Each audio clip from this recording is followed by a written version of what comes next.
She would send me messages. Oh, you should hear Schreiber should be that the one. next week or so. Next week. So Yeah, they're going through, everything's done.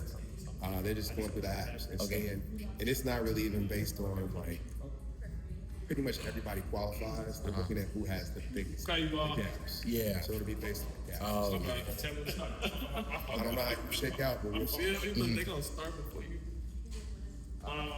Okay, you all. First of all, we've been here for 2 hours. How you all feeling so far? We're gonna start off on this side. Good? I feel great. Great? You said great? Okay, I love that. Amazing. Splendid. Come on. Splendid. I mean, I feel good. okay. Okay. Excited. Okay, cool. So, as I shared with you all at the beginning of today, each internship session, we're going to have a lunch and learn session where you all are going to hear from an established professional, somebody who has made their mark and continues to make their mark on not only the city but the world. Today we have the unique opportunity to hear from one of my favorite people, one of my closest mentors, and someone that you probably are all familiar with, Jeff Beckham. Jeff Beckham is a man of many hats, but most importantly, he is the CEO of Chicago Scholars. And as you all know, Chicago Scholars has impacted you all as well as thousands of youth in the city of Chicago. Without Jeff, this internship program wouldn't be possible. I called Jeff telling him what I was trying to do, and he told me that my idea was basically to shoot for the moon, shoot for the stars, and that's how we came up with this internship program, and he signed the dotted line to make it happen. So I'll let Jeff go into give you all an explanation on who he is, tell you all more about him. But this is, like I said, one of my favorite mentors, one of my favorite humans living this earth. So without further ado, I'll introduce the CEO of Chicago Scholars, Jeff Beckham. All right.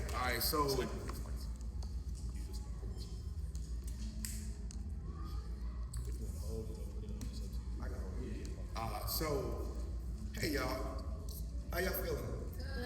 Good. First, I want to thank you all for trusting us, trusting Malcolm. This is a new idea, but I think it's a great one. Their gratitude is doing this and what they put together in our 30th year to celebrate Chicago Scholars. So you all are part of the pilot, but also very special and a very special and select who we're selecting for this opportunity. So I hope you guys will probably consider those. Real quick, I got names, but I want to know if I go around the room and just get everybody's class year. I think you're all maybe 20, 30 scholars, but 20, 30, where you're going and what will you study next year? All right, Ryan, start here. I'm Ayana. I am class of 2030, and I'll be going to Boston University studying film and video. Okay, film and video, Boston, that's dope. Congratulations.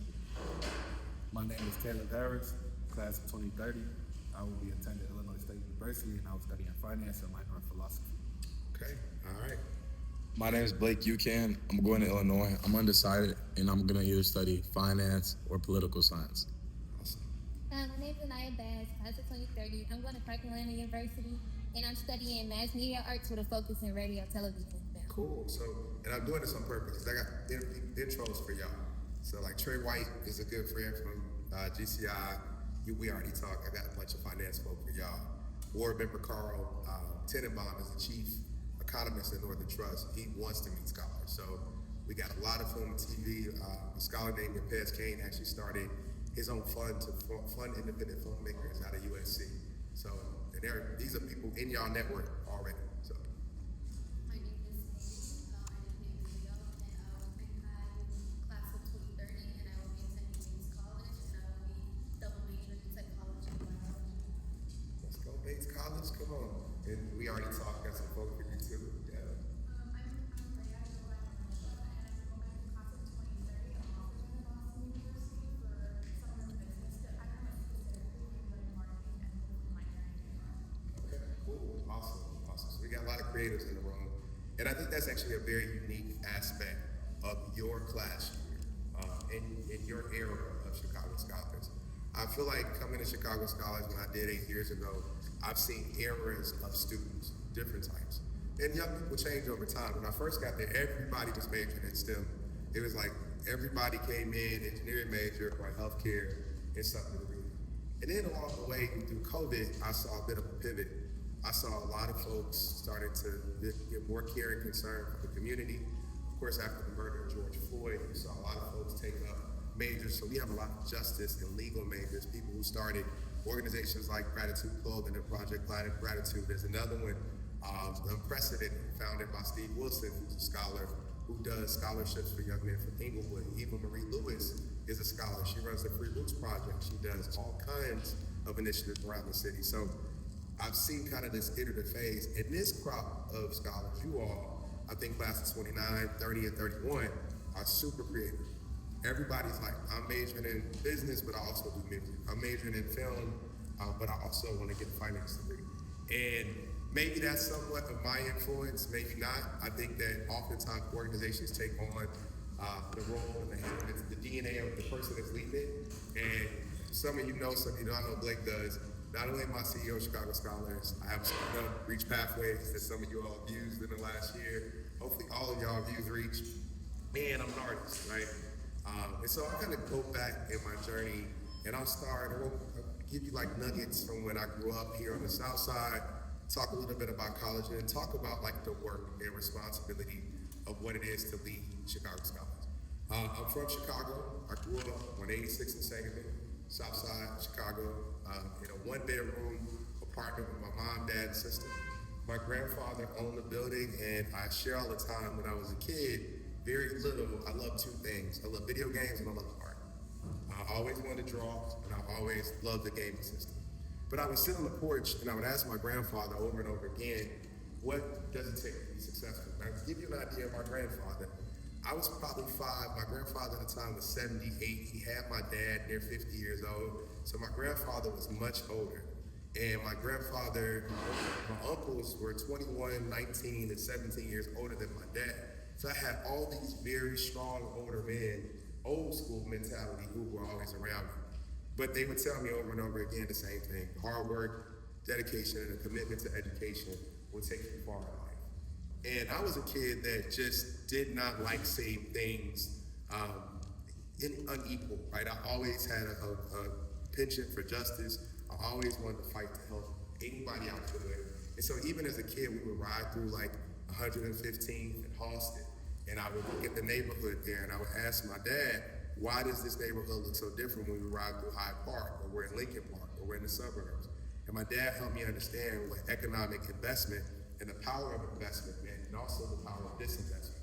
And so most of my work has been centered around breaking systems down, looking at systems that were designed to either sort us out, filter us out, or keep opportunity away from us, and rebuild systems with people in mind. So that's why when we ask you guys as scholars about your opinion on everything that we do, from program to the scholar orientation, we want your feedback. Scholars are actually building Reach. It's because it's my belief that we don't build systems and should not build systems for people. We should build together. And there's this process that a lot of people use now called, you'll hear human-centered design, right? And the idea is you bring the people to the table to build and build together. And that's something that I think has been a central theme of my life. So I went to the University of Missouri, Columbia, studied computer science and business. And the first week I got to the University of Missouri, Columbia, I decided that I wanted to make my mark on campus. Now, the funniest part about this story is that when I got to campus, and some of you may have heard this, I think I told this at NSO last year, I decided that I wanted to sing. So there's a few problems with that. Problem A, I had never sung before in front of anybody in life. And problem B, I decided to do this at Delta After Dark. So the Deltas, the sorority had a big event. They would do it every midpoint of the year. Thousands of people in what Mizzou had was called Jesse Hall. And so I practiced the whole semester with 3 other guys, and we're gonna do New Edition's Can You Stand the Rain? Well, a week before we're doing Can You Stand the Rain, the lead singer, who has most of the heavy lifting in this song, transfers. So now they're like, well, Jeff, you're the next best singer. You gotta take the first opening verse of Can You Stand the Rain? So I'll set the scene. We're standing. I got on a yellow raincoat, got some rain boots on. I think we had like t-shirts and umbrellas, and we got blue lights shining down as spotlights, 4 guys. We got head down, and we think we're like, 90s R&B group. Curtain comes up. I got the first verse. And y'all know it's that, oh, the perfect, that whole, right? And I hit the verse. I know I hit the note. And from the back of the room, all the way in the back, you hear, boom! And it was my friend Gordon who drove down for the show. Well, what happened was the monitor speakers on stage were working, but the speakers in the audience weren't. So curtain goes down, we go in the back, stage manager comes up, she's like, hey guys, sorry about that. Do you want to go again? I'm looking at the faces of my friends and you can see they're beet red. They're like, no, we're not doing that again. I was like, we gotta go do this again, fellas. We worked too hard. We've come too far to get here. So we go out, curtains down. This time the lights beating and it's like sweat dripping down my head. I had hair then. And the curtain goes up, hit the note, and we hear claps and applause. Now we didn't win the talent show. We actually for the second, but that was the first point in my life that I realized something that's gonna be very critical to all of our journeys in life. Oftentimes you're gonna get on stages and your mic is not gonna work. You won't always make the team the first time. You may not get the scholarship. You may not get the job. You may not get the fellowship or the opportunity. You may not even pass the test the first time. But it is a requirement to be successful in life to get on stage over and over and over again. You have to. And through the journeys that you all are taking, especially as you go off to school next year, there are gonna be some hurdles and some roadblocks. And so I go through Mizzou and I graduate and I overcome those hurdles and roadblocks and I come back to Chicago. And I decided at that time that I wanted to get involved in service. So very early on, when I was 23 years old, I taught Bible study at my church. I ended up working through my fraternity. I'm a member of Kappa Alpha Psi Fraternity Incorporated. I was mentoring young people through the frat. Then I started working in the schools very early, even though I was working full-time as a salesperson for a healthcare company, selling Allegra of all things. Everything I did outside of work was always youth leadership, helping young people, helping kids. It's just something that's been core to my DNA. And I did that for a long time, up until 2014, 15, I actually ran and joined the local school council at King College Prep after I did Pendleton was killed. And when I got approximate to see what was happening in the city, in particular what was happening to young people, it made me want to get more involved and make that my career. Now I was fortunate enough at the same time while I was on the local school council to do a program called the Impact Leadership Development Program. And you guys will hear in my journey, I've done all the leadership programs. I've always want to be better. I want to learn. I've consistently learned. So I've done New Leaders Council when I was 24. I did the Impact Program at 35. I did Leadership Greater Chicago at 43. I was an Obama leader at 44. Like literally any program that I've been able to get in front of to make myself better. I treat leadership the same way I treat the gym, the same way I treat my finances. I have an executive coach, I have a trainer, I have a financial advisor, I have a spiritual counselor, my pastor. Like there is no area where I think I can do it all on my own, nor do I try to do it all on my own. Everything that I do is rooted in a team. So through the course of this internship, the way you all are working together, I hope that you all start to build and form a team, that you all work together. And even if you may not see the direct connection to the thing you're doing and working on this summer, know that every aspect of what you all are doing is interrelated. And the more you support each other, the more you build out those legs of your team, it takes you so far in life. Some of the same people that I sat in rooms with when I was your age, 17, 18, 19, are the same people that have helped me build and grow things today. Actually, my best friend this morning that I ended up going to Mizzou with is my line brother. We owned a building together, and we had our first job out of college together as well. We even started a company later together, throwing events around the city. And he's still my best friend and has been my best friend since I was 7 years old, right? So relationships are a core part of this too. And so I ended up doing the impact program, and I have a mentor, his name is Dr. William Towns, and he asked me a question. He said, Jeff, I see everything you're doing from 9 to 5 and 5 to 9, and if you keep this pace, you're going to burn yourself out. One of the things that I did not do well when I was your age was rest. I didn't understand rest. I didn't understand the value of rest. But I do now, and I'll tell you, just like your body and how you all work out, if you work out in the gym, understand rest days are required. If you work out 7 days in a row, you'll never see the impact and benefits of the workout. You actually need rest for the muscles to tear, break down, and build and grow stronger. It's not just in your muscle that you need rest, though, it's in your life. You can't take on the world and not rest. You will burn yourself out. And I'm talking to y'all in particular because I know we got a lot of superordinate achievers in this room. I know who you are. I know it's in your DNA. So I'm telling you guys this now. It is okay to take a break. It is okay to say no. It is okay to not be obligated to feel like you gotta run to every single event. It's also okay to step back and tell someone you don't have capacity to do something now. See, because you're talented, everybody in this room, and I'm probably the oldest person, so I say this with love, we all have to practice rest. Unfortunately, in the world we live in now, there's so much stress and strain put on us just in the environment, right? There's weathering happening to our bodies. Our bodies are actually breaking down physically, where young people are getting sick and dying young because of the amount of stress and strain that have been placed on us from the world. So we can't double on top of that and add that to ourselves too. And this is a new part of talks that I give because I was not saying this a year or two ago, but unfortunately I've lost too many friends in the last 2 to 3 years who were less than 55 or 56 years old from stress-related illnesses. So you have to practice rest too. And in between while you're resting and you're working on growth, right, you get back to the activity.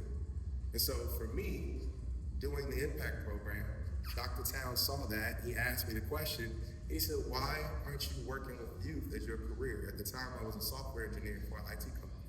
I was building apps for a Mayo Clinic and Cleveland Clinic, designing systems all over the country.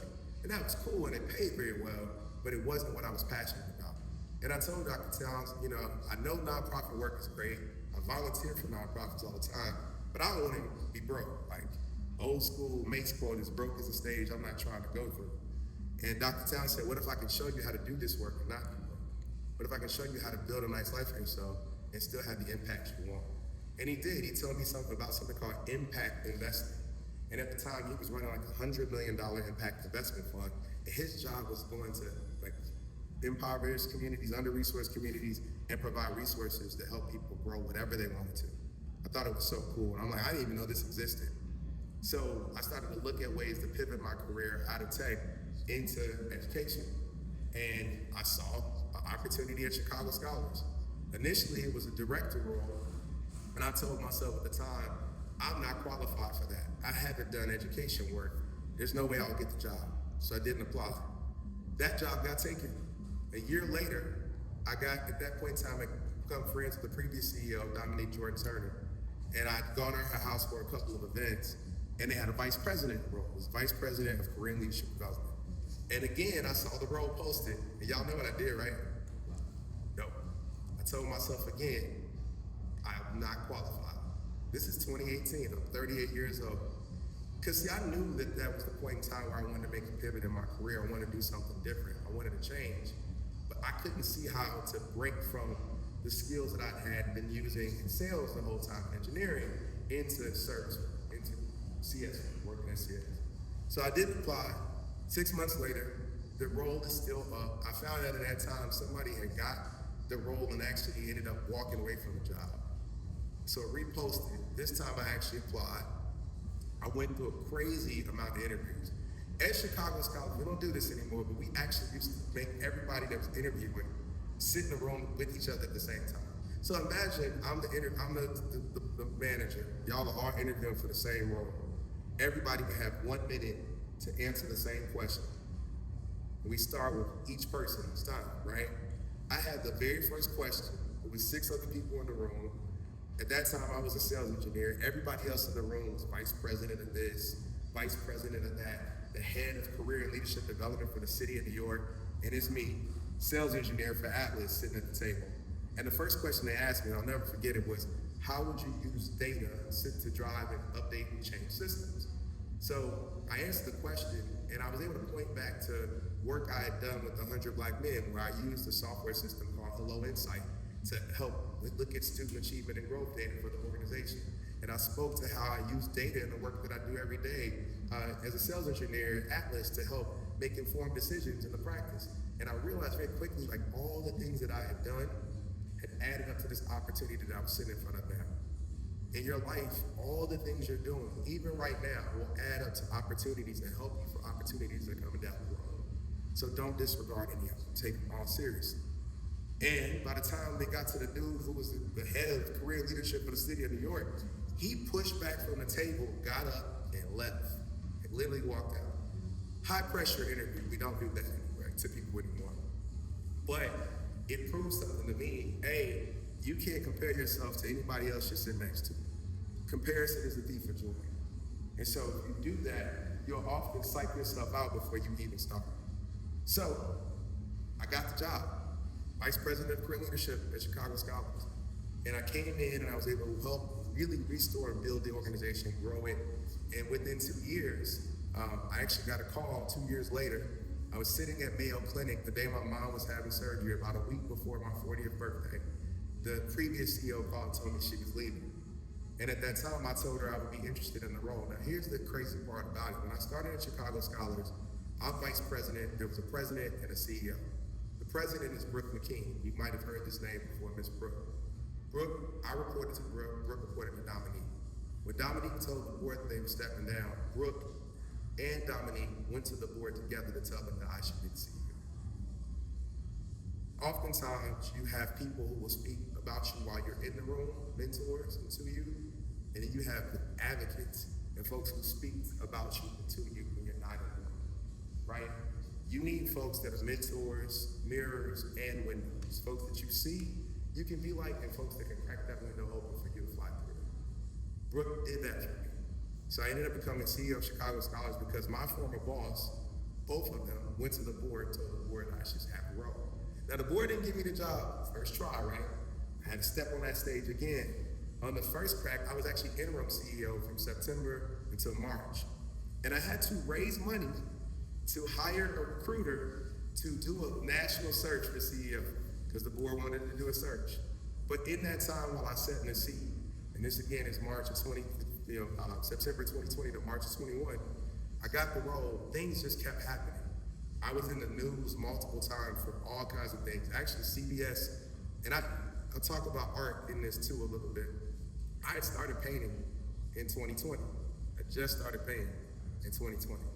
I started painting because I got a call from a friend of mine who was stepping down in his role as lieutenant governor to come run another organization. And Cam Buckner and I ended up having to sit for the seat. Christian Mitchell went to go be lieutenant governor. Cam Buckner and I were in the 26th district. Christian was the state rep in the 26th district. So the governor got to make that appointment. So we actually went around and him and I were trying to figure out if we were gonna do this. So I almost left Chicago Scholars within my first year there. A lot of folks don't know this. I ended up getting the opportunity to sit for the slating to take the role of state rep. A week before that, a friend of mine called and he said, I need to talk to you. I've had so many people who mentored me and spoke into my life to help me. That's a consistent thing too. It's also part of why I do the work at Chicago Scholars. So this friend, his name's Brian Sleep.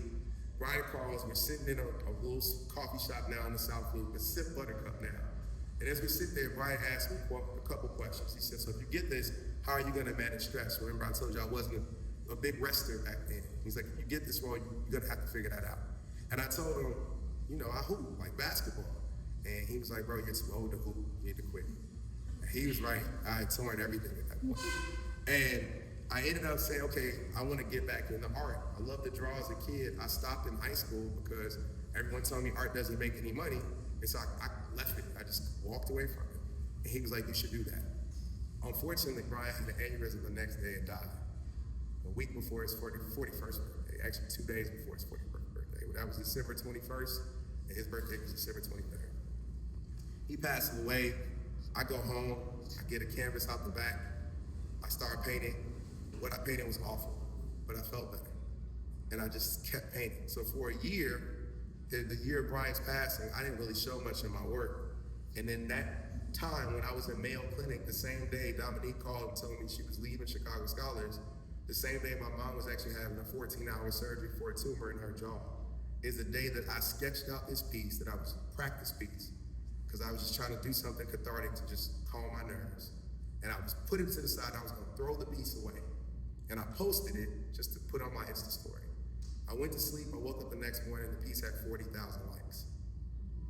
The piece is actually a piece, I reimagined the Ruby Bridges piece. If you know the Norman Rockwell piece of her walking with the soldiers, it's her outside of William Francis Elementary School in 1968 with the 3 soldiers, and on that piece it says the N-word behind her. I redid that piece in like African, Afrocentric colors deliberately and put Queen behind her. And when I woke up, people from all over the country were like, how can you buy this? Where is this? Where is this? I had to figure out how to run an art business really quickly, almost overnight. A year later, I become interim CEO of Chicago Scholars, and that piece has gone, it's been in Insecure, in Chicago PD, that it was at the Library of Congress, at the Met. Like, it's blowing my mind that a person who just started painting literally in 1 year has work everywhere. And CBS calls, and they're like, we want to make you our Black history maker. And I was like, for what? They're like, for art. And the crazy part for me is I'm like, well, y'all know I just started this, right? They're like, yeah, but we see your influence and what your work is doing. And in that time, I got to meet Miss Bridges, and I got to meet like civil rights leaders, like all of us, John Lewis, all over the country for a piece of artwork that I created. Ended up doing this interview with CBS. I had a gallery at the time on 32nd and Morgan, and the board of Chicago Scholars, one of the things they were worried about was like, does he have influence in the city? And that literally opened the door to crack the door of influence for me, where I went from probably a more quiet, kind of known servant to I'm sitting with the mayor and talking to people and leaders to help influence what they think about education and college access. So the board named me CEO unanimously in March of 2021. 5 years later, I've been here. I tell people all the time, year 1, I was scared to death. I didn't want to break anything, so I didn't change anything. Year 2, I did an evaluation of what really was working and what wasn't in the organization. COVID hits, we decided to build Reach. As an engineer, I was like, I need to lean into the skills that I'm strongest at, which is innovation, growth, technology, creativity. We started down the pathway of building Reach, and we did. The first version of Reach was a software platform we bought from somebody else. Scholars used it. They didn't love it. We listened to scholars, brought them into the room. They told us this needs to feel more like a game and less like homework. And so we worked with scholars, 20 paid student advisors, McKinsey, EY, IBM, all helped us build what we have now, which is a version of Reach, which is a separate company, partially owned by Chicago Scholars. We own 70%, funded at 30% by investors who gave me $2 million to run the company. And Reach is a separate business now, has 50,000 users across the country in every state in 9 countries. Reach won the Chicago Innovation Award. Reach had me go ring the NASDAQ bell. Reach won South by Southwest Pitch. Reach has been in the news and media, and Reach has opened new doors for Chicago scholars, both locally and nationally, from a perspective of funding and new opportunities for scholars. Something that I learned a long time ago in undergrad, that I did not use for a long time. Tech skills that followed me through, landed me where now I run both Chicago Scholars and Reach Pathways. And so I still use art as well. Recently in the Obama Leaders Program, I was selected for that in the second cohort. 100 young people, leaders across the country that get together to talk about our change-making work. You get to sit with President Obama and Valerie Jarrett, Joe Biden, and all these folks that are really about making democracy in our country stronger. It's nonpartisan, very cool organization. And I had a mentor in that program ask me something. She said, how does art impact your work? And I said, well, I don't know. She said, well, when you do a painting, how do you know the painting's done? And you made the right brushstroke. And I was like, interestingly enough, I never know when I make the right brushstroke, but I always know when I make the wrong one. There's a feeling I get when I'm like, that's not where I want to go. She said, me close my eyes. She said, think about when you make a wrong brushstroke and that feeling. And she said, okay, you know that feeling? She said, that's your intuition. Now when you're leading and you make decisions, if you get that feeling, your intuition is telling you that's the wrong decision. So art has even impacted the work that I've done at CS. And now when I'm thinking about big decisions, whether that's to move our office space to the Board of Trade or to invest part of the organization's endowment in building an app that nobody believed we could do or would even work, it's been the right cause. And I trust the intuition, but I also trust the creative forces within inside of me to continue to push and grow the organization moving forward. All you guys have the same opportunity to do the same thing in this internship, to trust the creative forces within you. I believe everybody is a creator. You know, my faith as a Christian, the first thing God did was create. It's the first act God ever took. Everybody is creating to create something. Whether you write, you sing, or you fashion, whatever it is, it's in you. You just have to explore it. I'm very grateful that at 40 years old, I'm 45 now, I was blessed to be able to try art. The world shut down. I got a canvas out the back and I started painting. And art and tech has taken me places that I've only dreamed about as a brown kid from 87th Street could ever go. Art Basel, Italy, meeting LeBron, like cool stuff. Even as Chicago Scholars, we got to, you guys probably heard about the year we had, we were Team LeBron at the All-Star game. When it was, the All-Star game was here and the kids ran on the court, all of those were scholars. And I ended up having to leave that because the previous CEO at the time broke her ankle and couldn't go to anything. So I'm courtside at the dunk contest, talking to Luka, hanging out with these guys. They gave me a pair of shoes. I felt like I was an all-stars. The Bears have allowed us to, I handed out the game ball last year. We were the My Cleats, My Cause organization. I've thrown the first pitch to the Cubs. Things that, as a sports kid, brown kid from the South Side, only could dream about happened not because I chased money and engineering, it's because I chased purpose. If you do that, you will never go wrong. I'll be quiet here and take some questions. I think I said enough. I wanted to share a little bit of my story and my journey. Check out. What do you want to know? Yep. So what high school did you go to? I went to Marion Catholic, out in the South Suburbs. You went to Marion? Yep, went to Marion. When I went to Marion, I was one of 15 black students, one of 30 students of color in my class out of 395 kids. It's a lot different now. Back then, Marion was rough. It was rough. The nuns was harmless. So when will you be making your novel your personal narrative? Because this is stronger, motivational, and just for scholars and people alike, for you to, basically showcase and tell your story. Thank you. So I'm actually doing TEDx Chicago in October, giving a TED Talk. I'm going to invite scholars out. I think I'm going to buy a couple hundred tickets. So I get to get on this big stage with 3,000 people and tell a little bit of the story. It'll be packaged up differently in like a 10-minute talk, but that's part of the plan to do that after. Then working on a book too. And the book is actually, what I did not tell you guys is some of like the hardship stuff. Kept it very high level. But, in 2021, right after getting the CEO job, I was a victim of an addictive cardiac. And so I actually had my face fractured. This is all metal. My eye, they had to reattach part of my eye, rebuild the orbital plate. And I was off work. I was supposed to be off for 3 months. I was off for 2 weeks. I would go into the office and put tape over the glasses that I wore because my vision was split for a while once it came back. But in that time, those 3 months while my eye was healing, I painted 12 pieces with one eye. And those pieces are probably like some of the most powerful work that I've done. And there's stories tied to each one. Like stories of faith, stories of family, like why I painted some of the things. In that time, I painted my mom and my sister at that time because my mom and my sister literally cared for me, clothed me, took my garbage out, like all those things. My dad, I painted him and I, like me as a kid, because in that time I had a lot of clarity about what mattered most. And for me, family is everything. Family, and I consider my scholars my extension of my family. You all are everything for me. I am so privileged to get to do this work every day. I get to get up and do something that I love to do and see you guys become him, right? Like, I remember, I've watched him. That's a blessing. In this season, where there's so much bad in the world being put out there, and the good you guys put out, it's a blessing. Obviously, like you're one of my mentors, but who's one of your biggest mentors and a lesson that they taught you that you keep with you and use to? Yeah, I got some great ones, man. I think Dr. Will Townsend mentioned the lesson around chasing passion over purpose.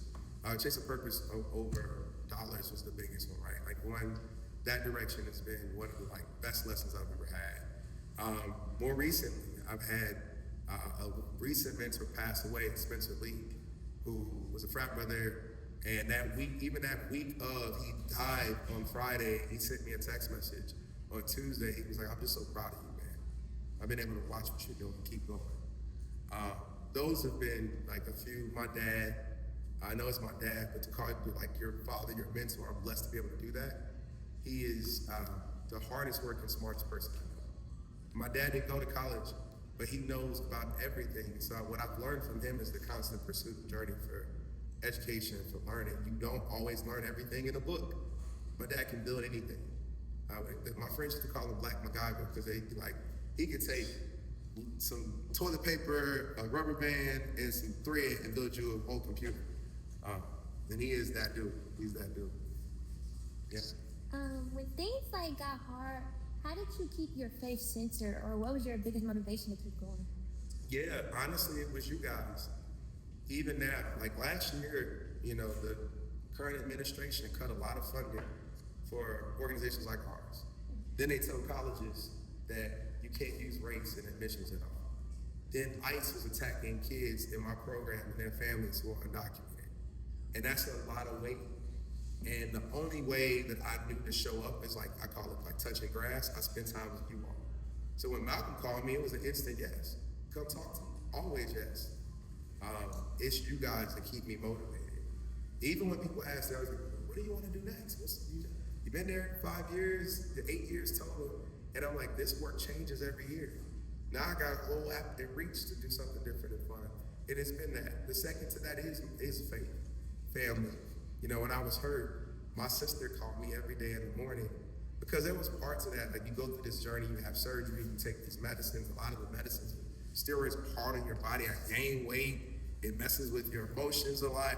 And my sister would send me scripture, or she would send me a song every morning on days that I did not want to get up, days that I did not want to push forward, days I was questioning how could this happen to me? I help everybody. Why would somebody do this to me?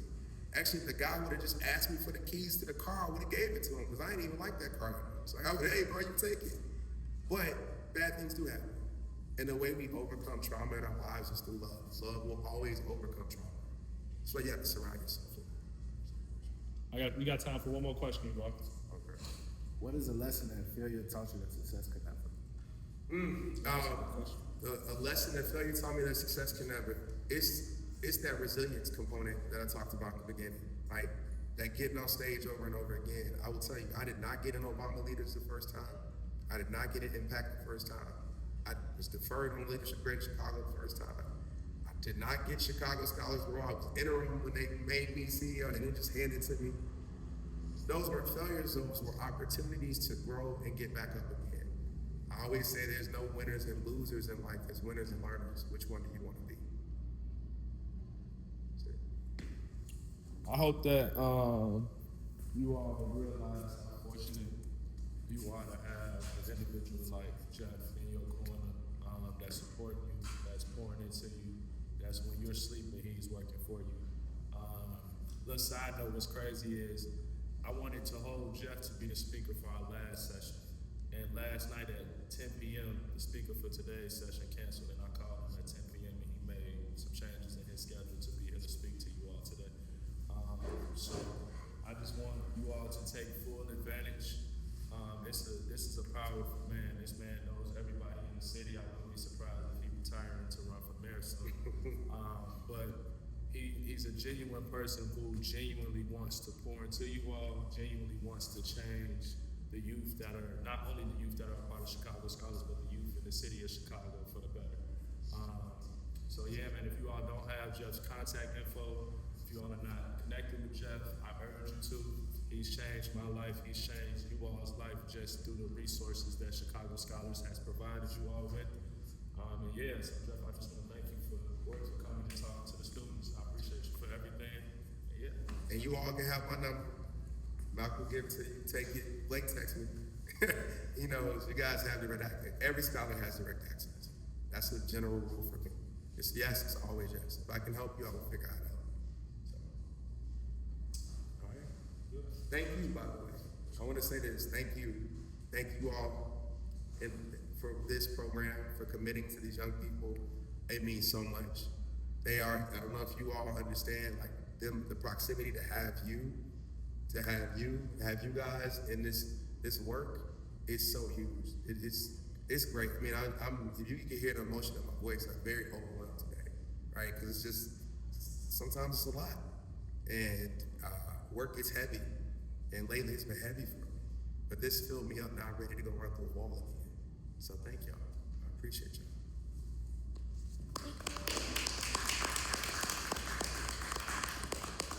So we're gonna get to the last session of the day. As you all know, the group deliverable